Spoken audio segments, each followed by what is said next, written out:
video is not intended for children. Viewer discretion is advised. If you haven't already, please like, share, and subscribe. Thank you. Thank you.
The British are coming! The British are coming! Hello, everybody! The British are here.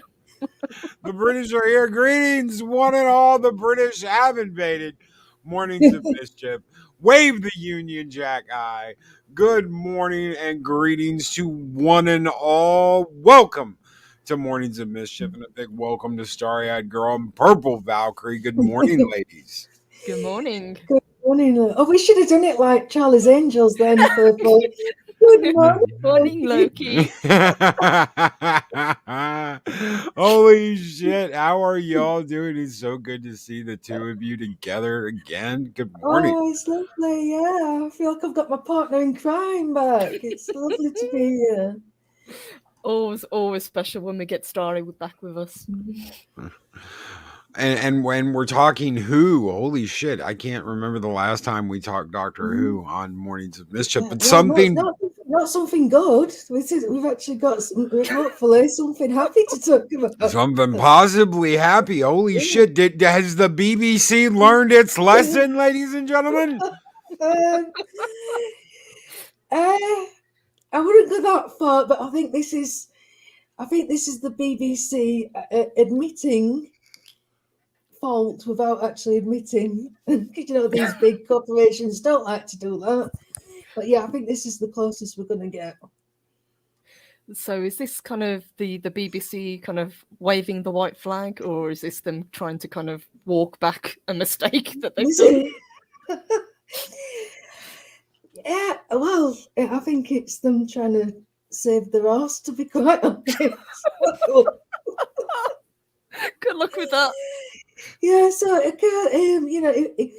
if you have been like in a time vortex and you don't know the Doctor Who fandom, Russell T Davies is back. He's going to come back in 2023, take over Doctor Who as showrunner, and this is sent the internet into a frenzy because Russell T Davies is the man who brought it back in 2005, made it popular again, and that's when really Eccleston took over. That's when Eccleston took over the role of the Ninth Doctor.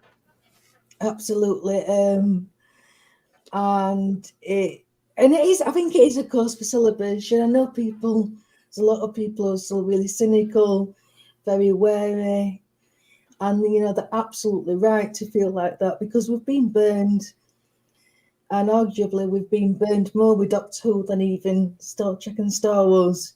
Mm-hmm. But Russell said he would never come back to the show, so the fact that he has, yes, that's what I wanted to ask. Huge repercussions. for the fandom. We've got a message for you. You go ahead and read this one out. It's a $4.99 super chat from Mark. Starry, what are the chances of George Clooney and his infamous nipples playing a role on RTD's second one of Doctor Who? Well, I can ask Russell if you like. I'm sure Russell probably does like George Clooney.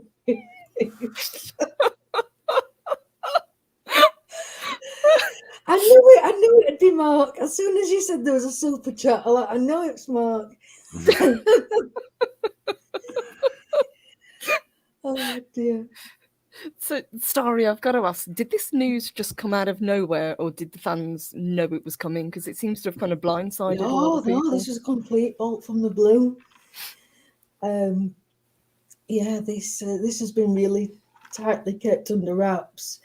I actually think that it's got leaks. I think one of the, the big papers, one of the top lines ones, I think, like the Mirror or the Daily Mail, they're usually the ones that get the scoop for Doctor Who.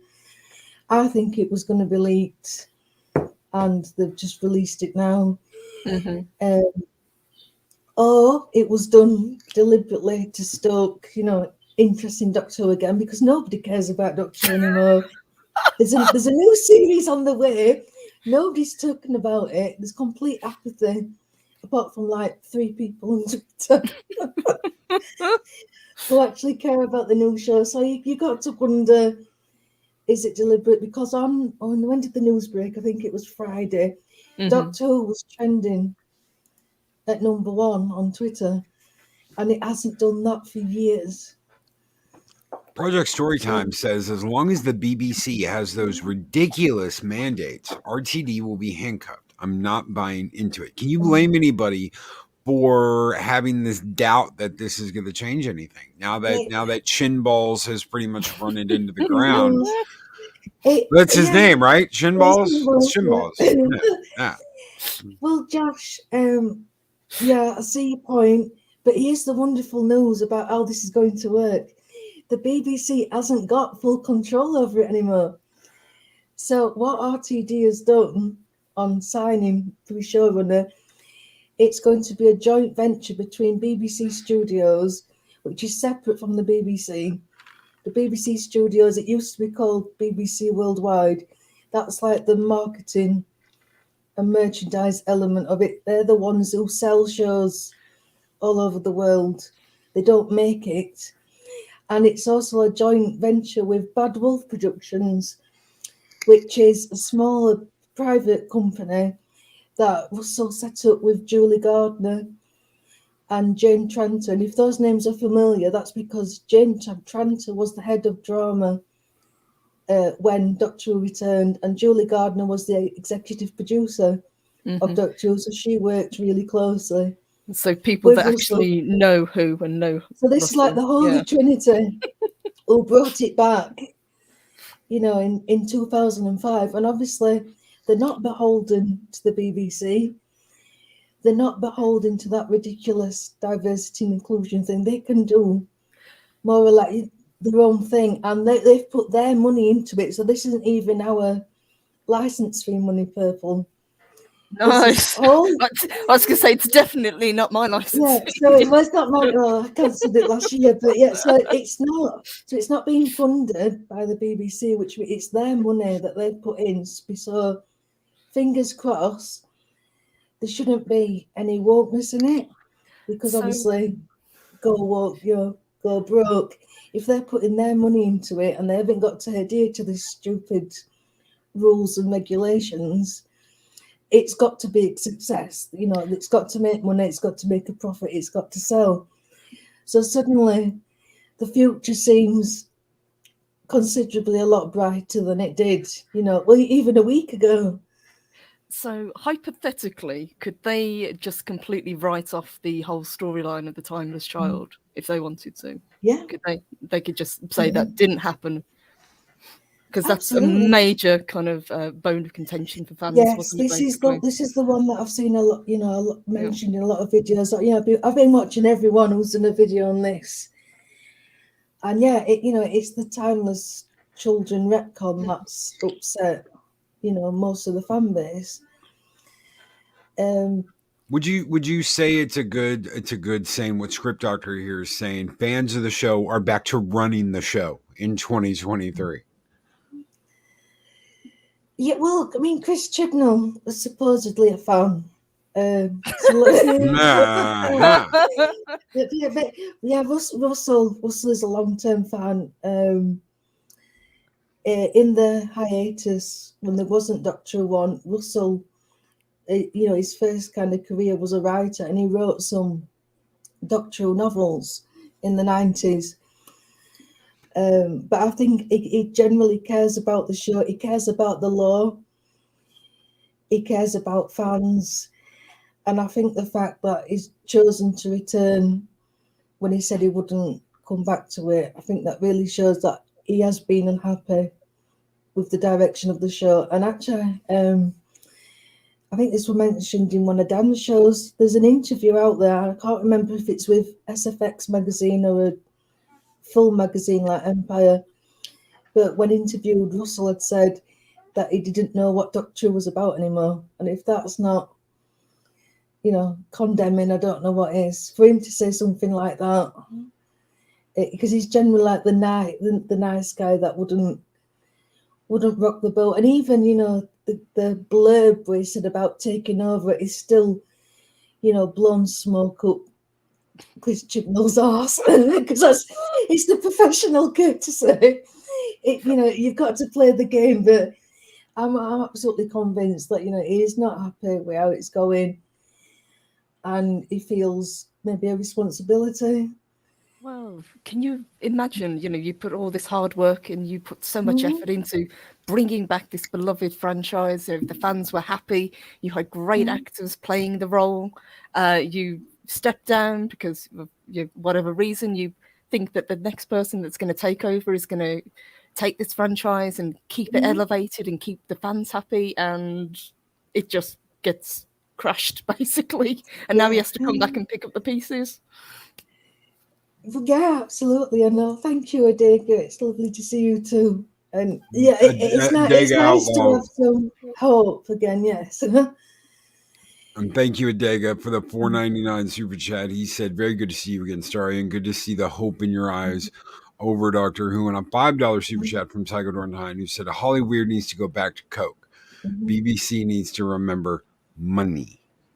Yes, absolutely. And yes. Thank you both for your super chats. Thank you, Mark, for your super chats. And since we are facing a British invasion, I think this is a rather appropriate skull. Oh! God, I want to punch an old woman in the face. Yes. maybe that old woman is Jodie this morning. Oh, bless. God bless us. I love that skull. Yeah, it's really funny what you mentioned, Purple, because the day after the news was announced, Russell posted a picture on his Instagram, and he stood next to a battered old Dalek, and I'm just like, the symbolism. Don't even need to say anything, yeah. I just thought, that's a little cheeky nod. I like it. Oh my God, Starry, you've got to read that.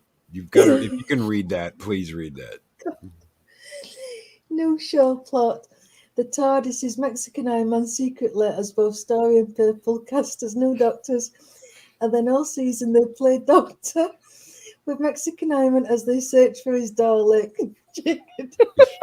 Oh my God, Mexican Iron Man. Mexican Iron Man. Oh, At least he didn't say. At least he didn't say sonic screwdriver. I'm just thinking that. Sonic screwdriver, yeah. Yeah, Mexican Iron Man. That wouldn't be shown on the BBC. I love that. It'd be on some kind of hub, I think. This skull is just for you, Mexican Iron Man. Skull!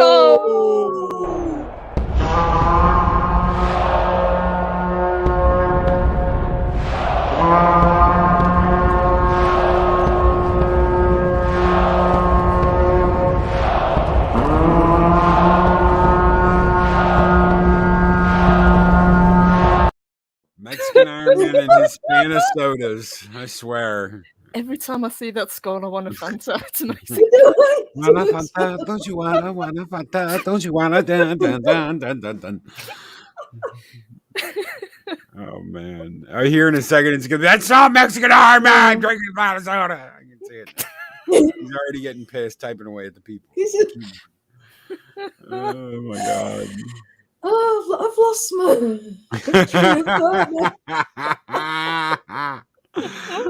Oh wow! Oh, that's Mexican Iron Man, our lovable lug in the tin can. Mexican Yes, well done between Mark and Mexican Iron Man. Thank you. You've screwed with my brain. God help me. One of them's going on about caramel encrusted bat missile. Yes. Oh, I'm sorry.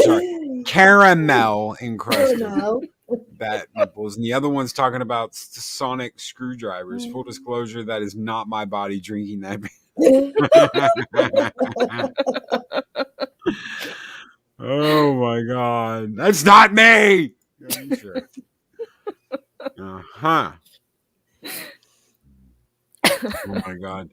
I don't know where the hell we were. You lost it now, haven't you?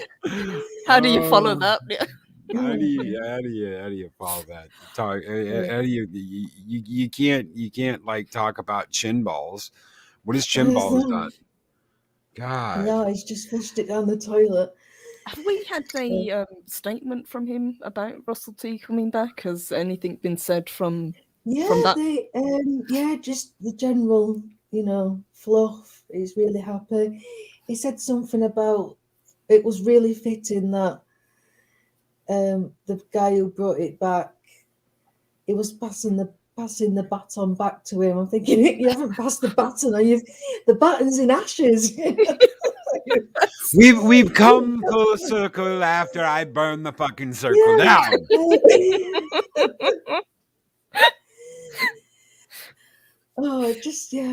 And again, sometimes just words fail me with the nonsense that comes out of his mouth. But yeah, and I was trying to think of a good comparison, because I know not everybody watches is a Doctor Who fan, and it's like some people have compared him to George Lucas. I wouldn't say that because I know he brought it back in 2005, but he didn't come up with the idea. Originally that would be Sidney Newman and Verity Lambert, but I would say Russell is kind of like the equivalent of Filoni and Favreau and what they've done with Star Wars. Star Wars since The Last Jedi and Rise of Skywalker, with The Mandalorian. And I think I'm pretty sure that the BBC, they have been keeping an eye on things like that and seeing how Star Wars, is slowly, bringing people back in. Obviously it's not succeeding with everybody and there's still a long way to go, but, changes are being made, and seeing, that after they destroyed the character of Luke and then they brought him back out, every fan wanted to see Luke at the end of The Mandalorian. I'd like to think this is the way we're heading, where we're going to get a male Doctor again. We're going to get the Doctor that, yes, what we want to see again. Yeah, I think this whole thing where we're going to try having a female Doctor, I think we've finally got to the point where it's proved the Doctor should be a man. It was nice to try, and if we'd had a different actress, maybe it would have worked better. But I think that the general consensus, even among people who aren't hardcore fans of Who, the Doctor should always be played by a male actor. Well, with the rising, everybody talking about it rising from the ashes like a phoenix. Can you imagine Russell coming in and Chin Balls being like, "Oh, I kept your chair warm for you," and it just collapses in ash, and Russell's like, "Oh, thank you so very much, thank you, you fucks, you burned it down, thank you." It's like going away for the weekend and your teenage kids had a party and now you've got to come back. Yeah, they completely trashed it. And, but yeah, this isn't going to be an overnight thing. This is going to take some work. He's really got his work cut out. Mm-hmm. And I actually think he's under more pressure now than he was back then. In 2003, I think it was confirmed that he was going to be the showrunner and he was bringing Doctor Who back. And again, it all there wasn't the expectations that I think that there is now. And obviously, Doctor Who wasn't damaged back then. It had gone away. It'd gone away for a long time. But, you know, the diehard fans have kept it going. There were novels. Big Finish had started with the Audio Adventures. It had still got its fan base. Whereas now, you know, it's been completely desecrated. And, you know, the fans, you know, have just been insulted for the past 3-4 years. Yes. Do you think the fans are quite forgiving, or do you think that because of the way they've been treated, it's going to be hard to win them back? I'd probably say 50-50. You know, it depends on your experience. Some people have had worse experiences than others. You know, there's always been disputes in fandom. You know, there's always been, you know, which Doctor is the best. I prefer this episode. But nothing, you know, nothing like the division that's been caused these past few years. It's been absolutely hateful in certain, you know, corners of fandom. And I think they have got so much, you know, there's healing got to be done. And you've got to put the fan first. And I think Russell being a fan, and, you know, generally a fan, not just saying he's a fan, I think Russell is aware of that. And I think the lockdown Who stuff that happened last year, I don't know if any of you guys saw that, but they did rewatches every week, and it was a tweet along, and actors started to get involved, and Russell came back, and even Stephen Moffat, who'd never been on social media, he made a Twitter account just for that. And, you know, they got big, you know, David Tennant got in on it, Matt Smith got into it, Karen Gillan did one. And I think there was so much love, and everybody kind of got united for those few weeks and months. And I wonder if that is another thing that kind of changed Russell's idea. And also the BBC's, because obviously there's an audience out there for Doctor Who. People, you know, this was a big event on Twitter, and yet nobody's watching the show, nobody's buying the current merchandise. Yes, take a trip into B&M any day. But yeah, it's still there, piled high in the bargain bin, covered in dust. But anything else, it sells out like hotcakes. And there's another, I mean, last time I was on Loki, I was telling you about that Patrick Troughton figure. Yes. Just released, Character Options have just released a William Hartnell figure with Ian Chesterton, and it's the first time, I believe, that you can get an action figure of Ian. And they've done the Sensorites and another one of the classic monsters, I can't remember now. And again, as soon as it's been announced, you know, they're flying off the shelves, nobody can get one, they're on eBay going for silly amounts of money, and there's still Jodie Whittaker's figure sat there reduced, Sonic Screwdriver sat there reduced. You know, her face will not sell on anything. And the Star Trek was dealing with the same thing. They recently got a huge influx of all the old action figures, Kirk, Spock, McCoy, all of that, and all of that selling, all of that pre-order, it's flying out the door. And then you've got what's her face, the cardboard cutout, the stick figure Mikey Spock that's just sitting there, and it's like, oh well, we have 5,000 of these. Crickets. No one's buying them. No one wants to buy them. Really quick, Dean Krantz with a $5 super chat. Thank you so much, Dean. The BBC and entertainment industry in general are examples of what happens when you try to be creative by committee. I'm not a committee. I can hear Leia already. When none of them are creative.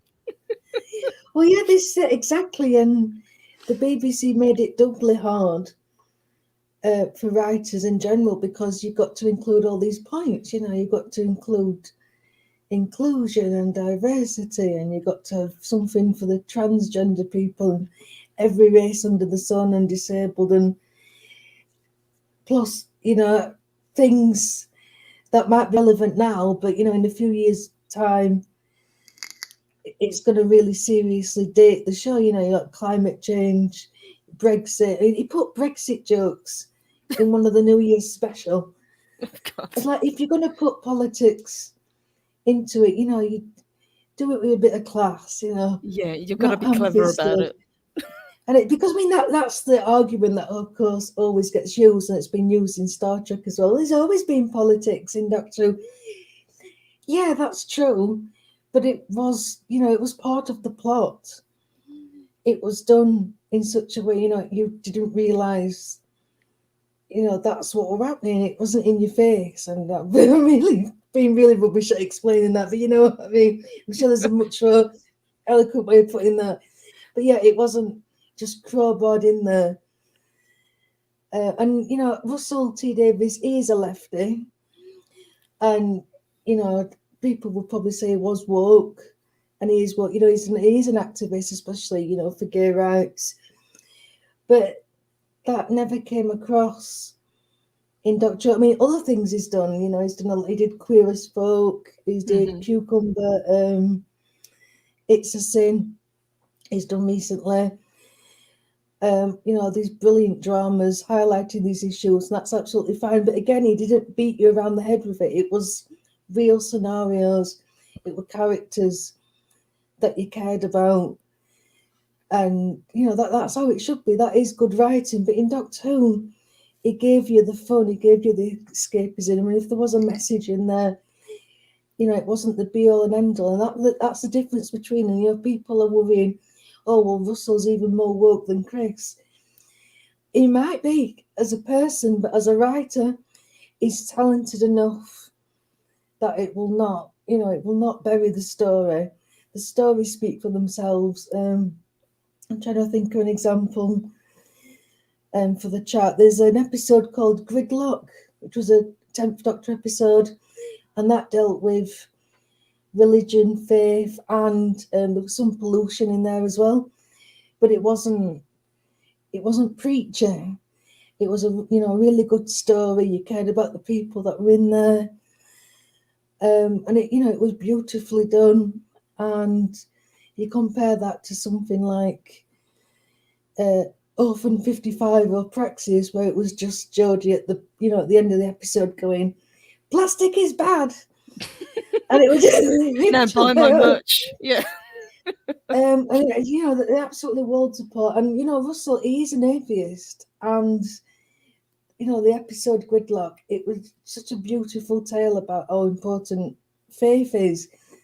And you see, talented writers, they can do that. And and obviously he's wrote some clunkers in his time as well. Everybody has, but generally, there's no comparison between Russell's writing for Doctor Who and Chris's writing in Doctor Who. There's just not even, it is.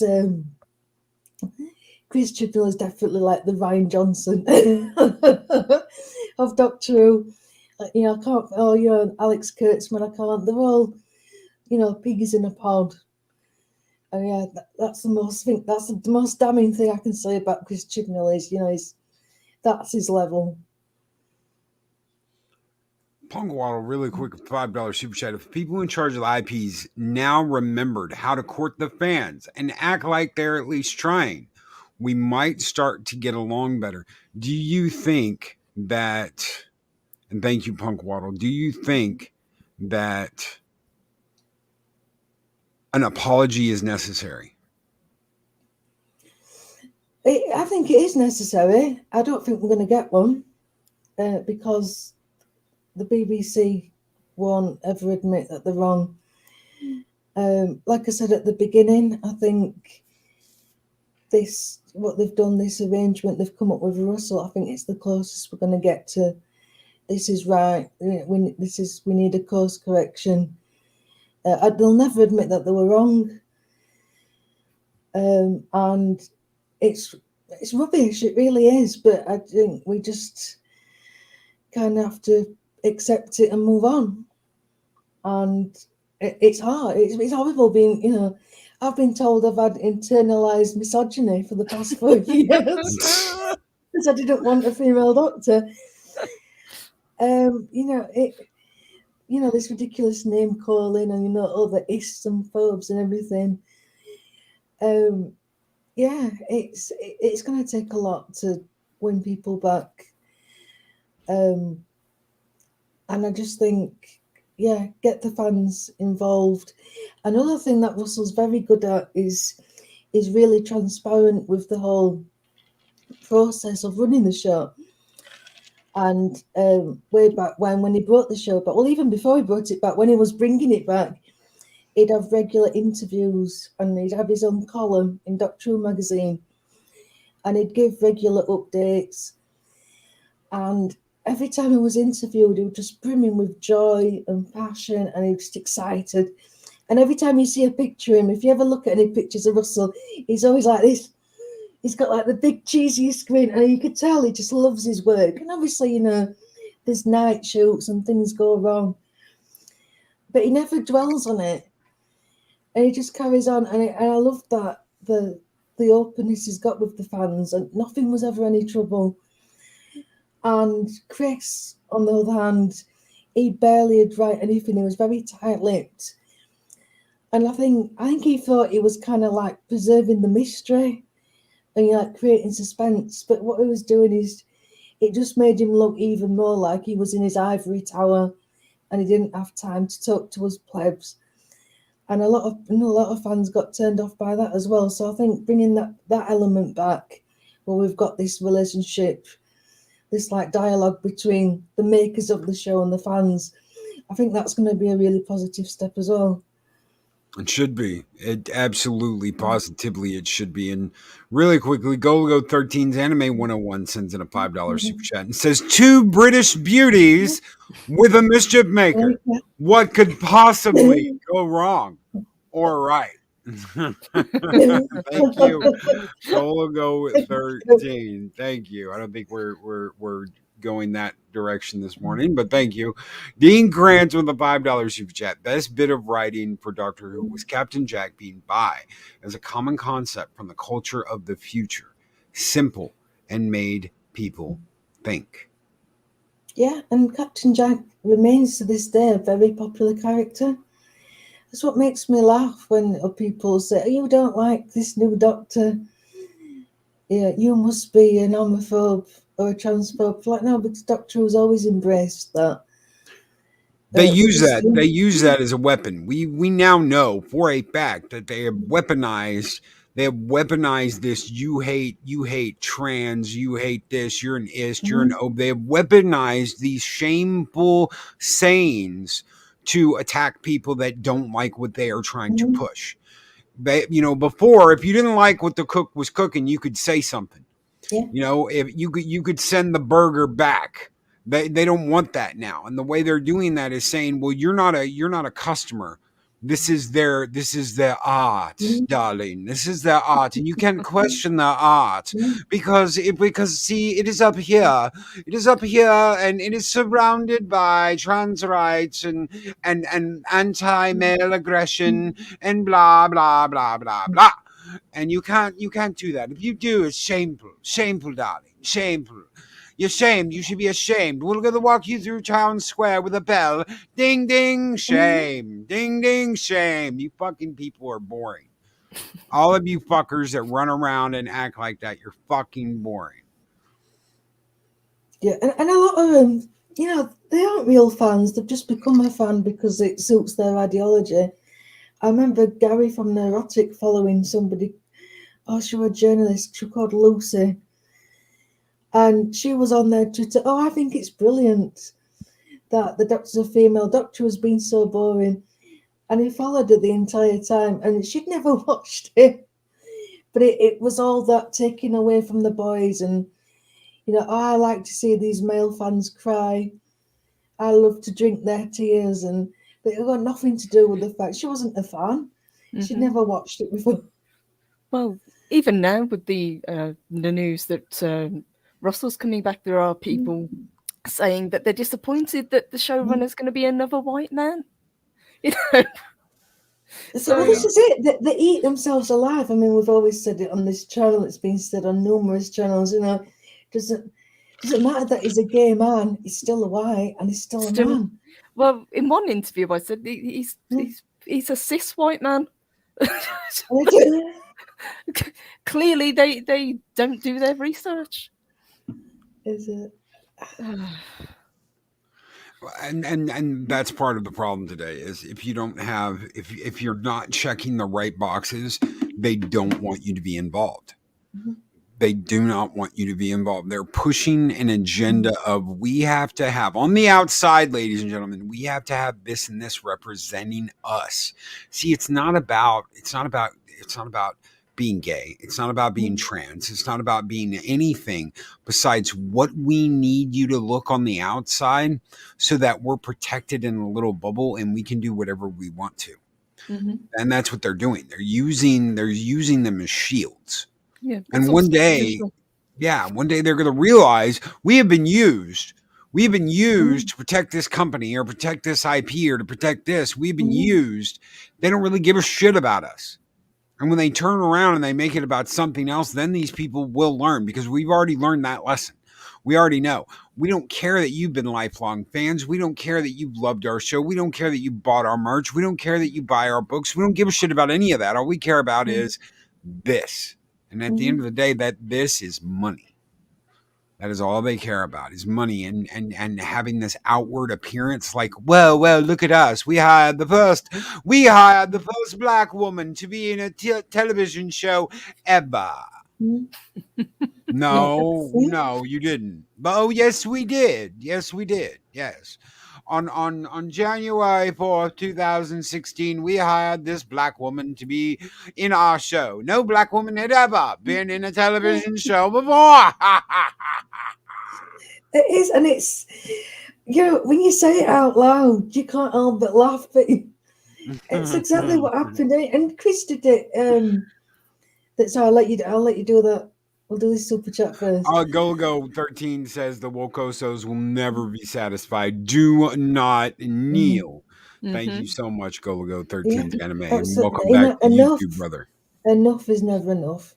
No, it's not. But yeah, I mean, Chris, he got his diverse team, but unfortunately, the team, it wasn't based on talent. I mean, that is one thing with Russell. It will be a meritocracy. He will hire the right people for the job. He always has done. That'll come as a shock to them. I know. Chris, he hired this black guy, Sega Nakinola, to be the composer.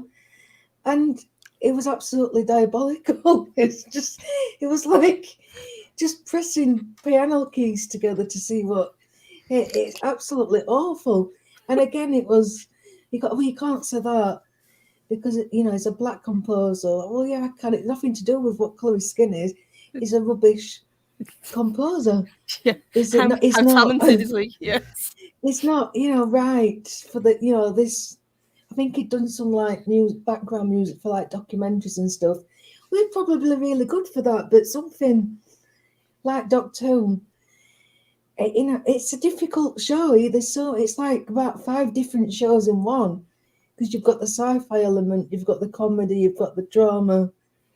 When they do the historical ones, then you go back into a period drama. You could have 4 or 5 different styles of music before, and then you've got the action scenes, and it is scoring a film. And it's got to be the right person. And unfortunately, this guy wasn't up to the job. But, you can't criticise it. They make it critic-proof. And that's the same with Jodie. It's the same with the other actors. And the minute you open your mouth, it's, oh, you must be racist. Mm-hmm. Larry with a $5 super chat says, I thought Amanda Tapping, I completely agree here, Larry, would have been a good doctor. I know she's Canadian. She's also a well-regarded director. She could have directed the episodes, yes, and she has 10 years of Stargate SG-1 under her belt. She love Amanda Tapping. Yes, absolutely. I completely agree with that statement. Yeah, I'd love her. I'd love her to direct some episodes. I mean, there was a Canadian director in the Moffat era, Rachel Talalay, who did I can't remember what film she did. Somebody will know in the chat. She's a really good director, and she did some really brilliant Capaldi scenes. And never got asked again. But we get all these unknowns in, and fair enough. We need new talent in, obviously, but the word is talent. It's no good bringing new people in if they're no good, or they've just got in because they've ticked a box, and that's quite obvious what's happened. And good morning to legendary Tron. He fights for the users. Welcome, brother. Mexican Iron Man with a $5 super chat. Issue: how to make the BBC happy with diversity and inclusion? Answer: Starry in purple. Share me like an action figure for Queen and Country. Great. Thank you. So you're gonna get us canceled. What the fuck? You're not diverse enough, love. You're still straight. Oh God. Dronoculus B with a $5 super chat. Someone who couldn't watch a full episode of Jodie, can someone tell me her doctor's story arc?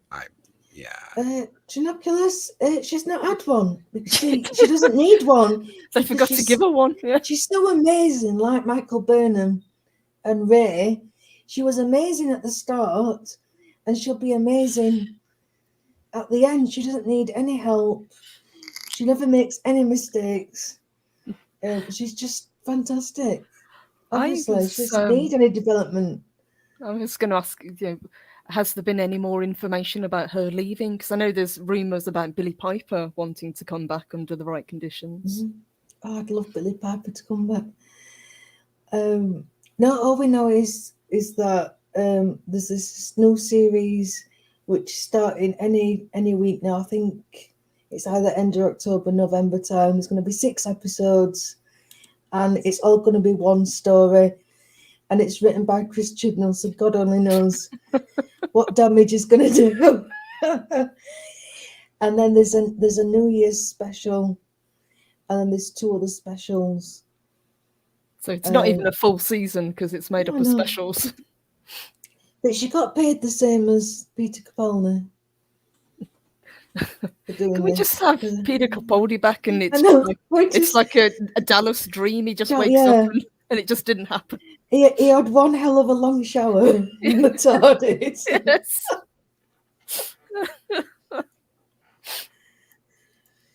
I'm trying to give me just a second. I'm trying to. Oh my God! I'm trying to find the actor that I saw that was possibly going to play. The name that I keep seeing banded around is Sheen, isn't it? Yes, that's who Martin Sheen. Yes. Yeah. I think that would be interesting. I like him. He's got a good list of films. He's Welsh as well. I can't see it as much as I'd love it to be in. I just think he's too big of a star. I just don't think they can afford him. You think so?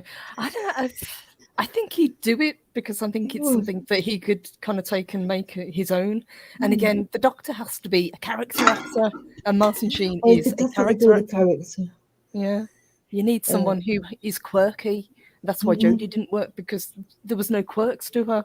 No, she pretended she was, but all she did was imitate the quirks of Matt Smith and David Tennant. There was no substance there. Well, unless you count her breathing out of her mouth every 5 seconds. That skunk face. Oh God! But yeah, I think this will be the telling thing is when we find out who is cast. And again, no pressure, but he did bring us Eccleston and Tennant, who are arguably the 2 best Doctors out. I mean, especially Tennant. I mean, he's to a lot of people, he's second only to Tom Baker. And that really was the golden age. And I'm not dissing Stephen Moffat's here. I love Stephen Moffat. I love Matt Smith and Peter Capaldi and what they did, but it only blew up because of the foundation it had, and the foundation was Christopher Eccleston and then David Tennant, and building on that success. And I don't think it would have got across to America, as popular as it did if it hadn't have been for that era. Yeah, it's no pressure, Russell, but you've got to get this right. And my only concern is, can lightning strike twice? Because he got really lucky with Eccleston and Tennant. He's got to pull it out the bag again, but still keep it fresh. He can't go back. I mean, I know I've seen a lot of people saying, "Oh, we're going to go back to that." I don't think you can. You can't go back. It's been too much time. Russell's changed as a person. His writing will have changed, and obviously the landscape. The TV landscape has changed. So you have got to move with the times. But I think what he will do is bring the heart and soul back to Doctor Who, because that is what's been lacking. There's been no connection. It's all been superficial with Jodie, and everything. The companion's supposed to be a fan, but she doesn't care about him. She forgets she's got him in most episodes that I can remember watching. And obviously that awful scene with Graham and his cancer scare. Yeah. And again, we've got to bring that emotional connection back to Doctor Who. Would they be best served in going back to the foundation? The Doctor, a single companion, keep the dynamic that works. Because also in Jodie's era, we had too many companions. That's another thing that a lot of people have said. There was just too many people rattling around in the TARDIS. Yeah, and none of them had got enough to do. And Yaz, I still don't know what the purpose of Yaz was, because she just faded in the background completely. I don't know why she was there. It's been proven. I think this is the thing. This is kind of what Chris Chibnall is like as a person. It didn't work in the 80s. The fifth Doctor, Peter Davison, he had 4 companions. And, obviously the writing wasn't as dire as it was, as it was then, but they ended up killing off a companion because it was clear it wasn't working. And Chris Chibnall was very critical of the 80s era of Doctor Who, and I think he kind of thought, well, I'm going to do it right. I'm going to prove that it can be done. And obviously, it can't be done. It doesn't, not when they're there all the time. In Matt Smith's era, especially in Series 6, yes, there were 4 companions, because you'd got Amy, Rory, and River, plus your guests, but they weren't always necessarily there at the same time, and it would just be like a recurring character for maybe a couple of episodes. But 4 people in the TARDIS every single time, it just doesn't work. And no, Asajj Melody, we're not talking about the old man Ramon Estevez Martin shit. No. Good morning to Stig Kenobi. Welcome, sir, to Mornings of Mischief. One of the things that I noticed, and I noticed it through the little bit of Jodie Who that I saw, that was very much like Star Trek, what they've done with Discovery. They're window dressing. The companions weren't companions. They were window dressing. All that mattered was Jodie. Everything centered around Jodie, much like Mikey Spock's plank of wood. When the companions are window dressing, they don't matter. You're pretty much saying, we don't give a shit about these people that are traveling with the Doctor. We just care about the Doctor. And that's not an interesting show. When it's just all about one person, which is very much what they did in Star Trek. It's all about Mikey Spock. It's all about one person. That's all we really care about. Everybody else is window dressing. Every other plot is just a side plot from Michael Burnham. It's fucking boring. Yeah, and exactly the same, like with Tilly in Discovery. You've got everybody would just congratulate all the time. Oh, aren't you wonderful, Doctor? You're brilliant. The idea of the companion is, one, to let the viewer know what's going on, because we're not an alien or a genius. And it was, to challenge the Doctor. Why are you doing that? I think this is wrong. And give us a vehicle to be in the show. The companions are us. Guess what, ladies and gentlemen? The companion, that is our window into Doctor Who. That is how we relate to, that is the character we immediately relate to and are like, okay, we are seeing this through their eyes because we're not the Doctor. Now, some people, they might be like, oh, well, I see exactly the way the Doctor sees it. Okay, great. But most of us are traveling through the companion, or we want to be the companion. It's like I've always said, I don't want to be Han Solo. I want to be Chewie. Why? Because I want to hang out with Han Solo. Yeah, absolutely.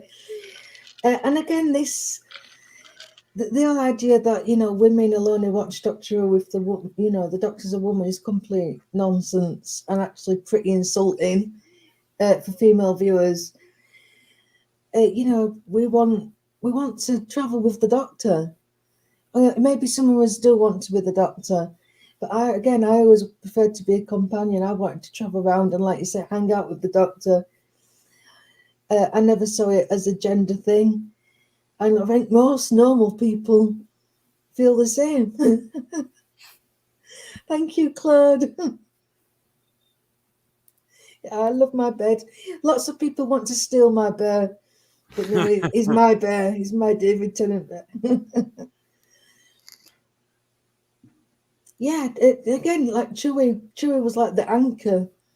Yeah, you know, Chewie for was Han an Solo. anchor. And this is, and you know, the companion, that anchor for the Doctor. You know, because sometimes the Doctor does forget he's an alien, and the companion's role is to, you know, challenge and bring that back and go, hang on a minute, I don't think you should be doing that. Let's just think about this. And sometimes the Doctor does need reining in. And some of the best stories have been, you know, what happens if the Doctor doesn't get reined in? Because he is like a god. He's got tremendous power. And, you know, he needs somebody. But we're not going to get any challenging stories like that in this era. Yeah, well, that was the whole idea, wasn't it? You know, it was the dynamic. You needed the human to kind of, you know, teach him about humanity. That's what the companion was supposed to be there for. And someone knows their EU, yes, sir. Mm-hmm. Saving Anakin Solo. Yes. Chewie died like a boss, saving Anakin Solo in the EU. Absolutely, positively. I cried. I did. I cried. And then I thought we lost Luke too. And I was like, I'm done. I'm never reading another EU book again. And I was like, fuck it. I want to at least find out what happened. And I read on and I was like, okay, Luke didn't die. Thank God. All right. Okay. I can keep reading. It was all a trick. He tricked him.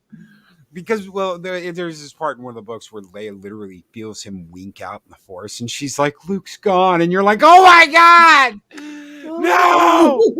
No! And yeah, then you're like, okay, he tricked everybody. Yeah. All right, I get it. He winked out because he made himself smaller in the force so that nobody could feel him, so everybody thought he was dead. You bastard writers, you. Anyway. That's when you can, man. Yeah, but that's the power of writing. God, yes. When you care about someone that much and they really make you think that, yeah, we just killed Skywalker. How do you like that shit? How do you like them apples? We just killed Luke. You sons of bitches after 80 fucking books and movies and yeah. And that's missing. That's really missing. That from everyone I've heard, even lifelong fans that originally liked the female Doctor and were like, okay, we're going to be positive about this.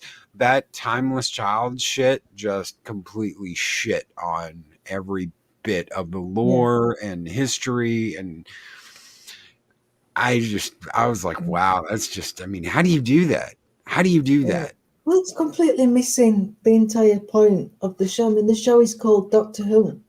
If you take away that mystery, you know, it's gone. I can't. And I think this is why the argument can be made that it's been the worst treated out of all the franchises, because you've taken, you know, the foundation away. You know, it's the Doctor was a Time Lord from Gallifrey, and he's completely got rid of that. No, it wasn't a Time Lord, and it wasn't from Gallifrey. It was a little girl found by a gateway, never explained.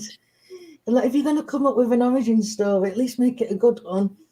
You know, it's completely not necessary. And I think what is most likely to happen is Russell just won't go there. He'll just, ignore it and move on. You know, like when the show came back, you didn't even see the regeneration. It was just new Doctor. It might even play that way again, and we might see Jodie start regenerating. We might not actually see who she regenerates into, and maybe that's for the best. Because if it is a bloke, he's going to look pretty ridiculous with that rainbow T-shirt and the stupid short God. trousers, the clown trousers, and the boots, and the. How many times did you want to go da da da da da da da da da da da da?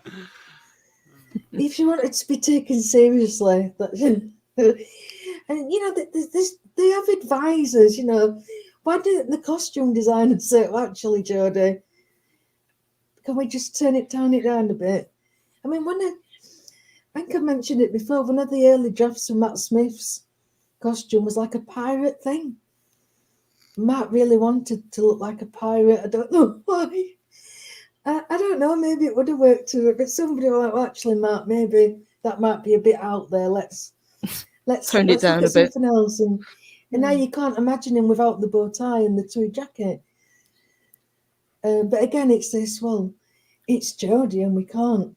She's our lead actress and we can't possibly, you know, criticise her choices. Women can do no wrong, apparently.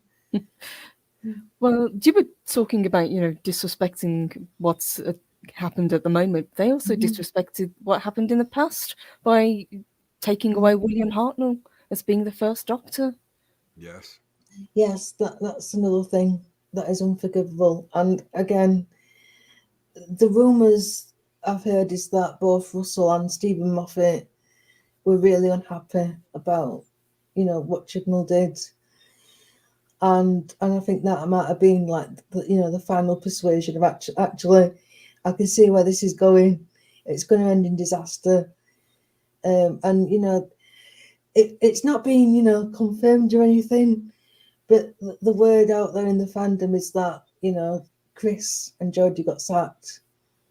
It is all this about, it's always been the plan that we were going to leave together after 3 years. Like Chibnall had a 5-year plan.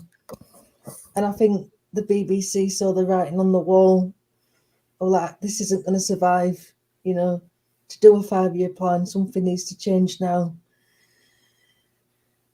Well, just all they had to do was look at the ratings as they dropped every episode. You know? Yeah, you don't mess you don't mess with William Hartnell. It's like saying Yoda wasn't the way, you know, it was meant to be. It wasn't this all powerful. It was just Yoda was just some kid. Correct me if I'm wrong, but lowest rated episodes, lowest rated specials. This is the bottom of the barrel of Doctor Who. Yeah. Yeah. Even that 80s guy that was like Technicolor Rainbow had higher ratings than Jodie. Yes. Wow. And the decision to move the special from Christmas Day to New Year's, you know, having it on Christmas Day was a tradition. You know, it was something that the whole family could sit down and watch, and people looked forward to. Yeah, it's like watching The Grinch Stole Christmas on Christmas Day. It's one of those things that we always did that. Why change it? Is you know, the birthday of Jesus Christ like taboo now? We can't do that. It's you know, it's Christmas Day. It's a Christian holiday. Nope, can't do it. And Christmas isn't even really a Christian holiday anymore. It's just Christmas. Yeah. So. Well, that's another thing. Hopefully now Russell's taking over, and we don't know how long he's taking over for. It was in the statement. It would be back in 2023 to do the 60th anniversary special and series after. So we don't know if that's one series, multiple, but I would like to think that it will bring the Christmas specials back. But, you know, but only if it's a success. I mean, if the 60th is a success, the BBC plan the Christmas schedule. Like years in advance. So it's got to be a ratings winner to be able to be shown on Christmas Day. I mean, things are a bit more flexible now because obviously they can put it on iPlayer, but again, to still be part of that Christmas timetable, you're not just going to put any old rubbish on there. So, Doctor Who's got to prove itself that it's going to be a ratings winner again. Well, I think he's got his work cut out for him. But it is good to see the fans happy and having hope. I think that's the main thing. Just this little glimmer of hope that things can be, if not turned around, then at least made better. I think is worth it. Well, there's been a lot of dead talk too. There's been a lot of dead talk, and we'll kind of start wrapping it up there. For the last couple of years, Star Trek is dead, Doctor Who is dead. That's all I've heard. Star Trek is dead, Doctor Who's dead. Move on, do something else. Is it possible for them to bring it back? Do you think, Starry, that it is possible for them to pump life support and shock treatment them back into reality and get them making this series important and popular again? Honestly, I don't know.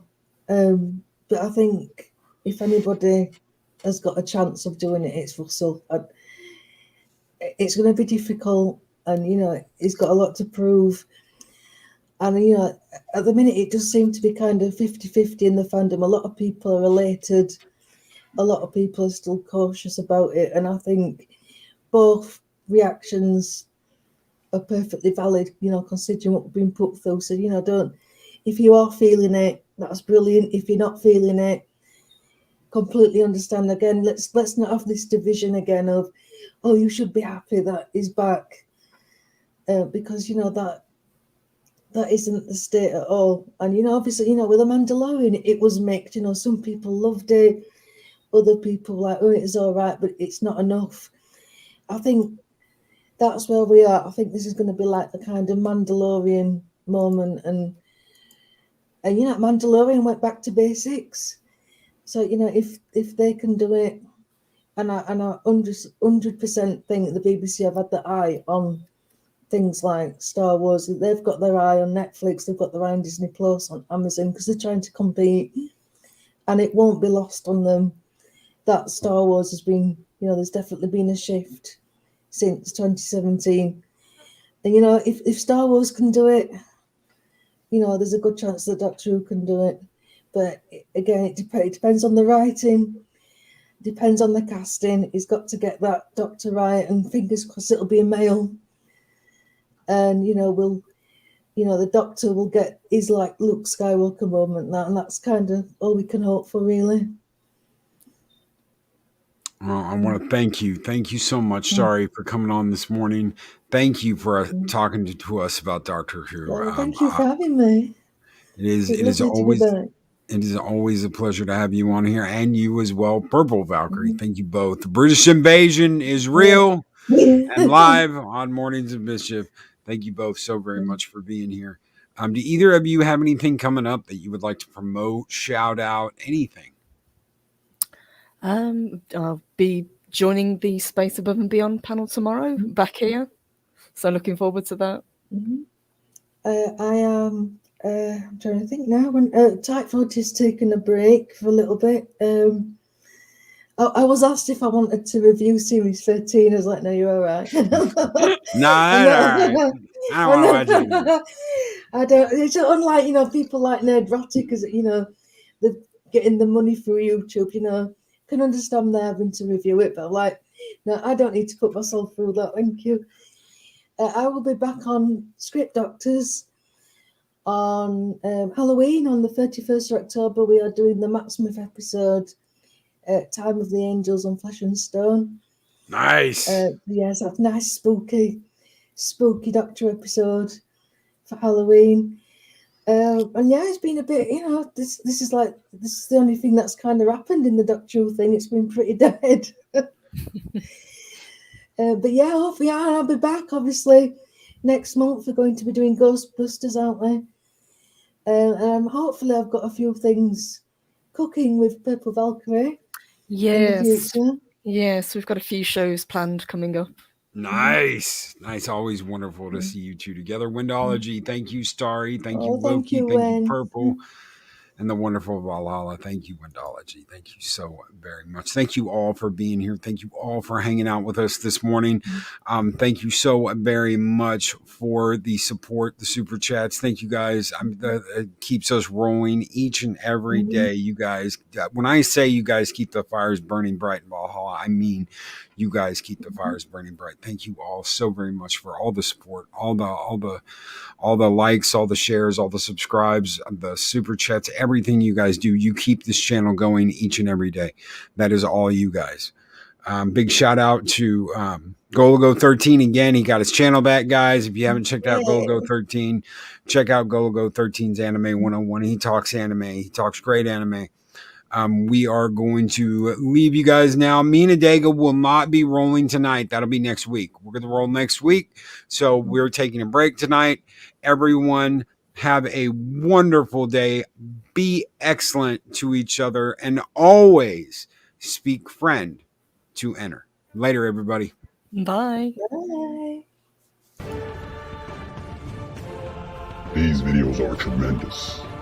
Like, comment, and subscribe, and hammer that notification bell.